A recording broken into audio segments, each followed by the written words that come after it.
नाज़रीन इस वक्त हम जो है वो एक पार्क में खड़े हैं और पार्क में हमारे सीनियर बुजुर्ग सहाफ़ी जो है ये एक व्लॉग की शक्ल में एक प्रोग्राम बनाने की कोशिश कर रहे हैं।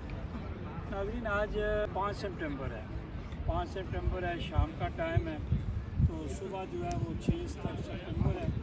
उस हवाले से भी हम कल प्रोग्राम करने जा रहे हैं। अच्छा प्रोग्राम हम करेंगे 6 सितंबर के हवाले से। उसके बाद लाइव प्रोग्राम होगा, चैनल पर भी हमारा प्रोग्राम होगा और उसके बाद पार्क में भी कुछ बुज़ुर्गों से हम बात करेंगे 6 सितंबर के हवाले से। और शाम को हमने अपना एक प्रोग्राम रखा हुआ है। इस तरफ मेरी हाथ की तरफ देखें कि लोग कितने बैठे हुए हैं, आराम से जो है एंजॉय कर रहे हैं। और इस तरफ इस दाएँ हाथ की तरफ देखें तो इसी तरह गहमा गहम ये लोग जो है इकट्ठे हैं। आप गुलाब के फूल कोई दो बातें करनी है तो आइए चलते हैं मोहतरम हाजी असलम मेहर साहब के पास। आपने अभी अपने दोस्तों को टेलीफोन करके याद दहानी कराई है कि 6 सितंबर हमारा जो है दिन है, इस दिन हमें इस दिन को याद रखना चाहिए। फ़ौज पाकिस्तान की जर्री फ़ौज, पाक फ़ौज, बहादुर फ़ौज, निडर फ़ौज, जिसने दुश्मन के दांत खट्टे कर दिए थे।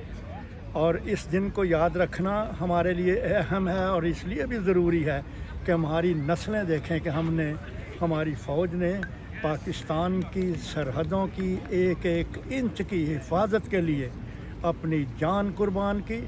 और इंशाअल्लाह ताला जब भी दुश्मन ने मैली निगाह से पाकिस्तान की तरफ निगाह उठाई तो उसकी आंखें फोड़ दी जाएंगी।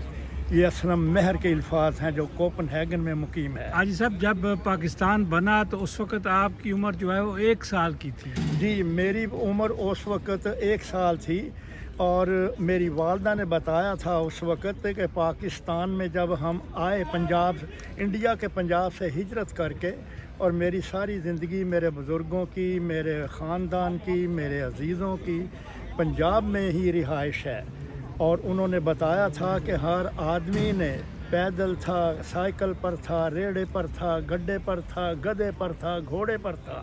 उन्होंने सबसे पहले ज़मीन को चूम कर ये कहा था, अल्लाह अकबर, आज हम आज़ाद हैं और आज़ादी का सांस ले रहे हैं। और आज़ाद पाकिस्तान, आज़ाद रियासत, आज़ाद अवाम और पाकिस्तान की पाक फ़ौज आज़ाद। पाक फ़ौज जिंदाबाद, पाकिस्तान पाइंदाबाद।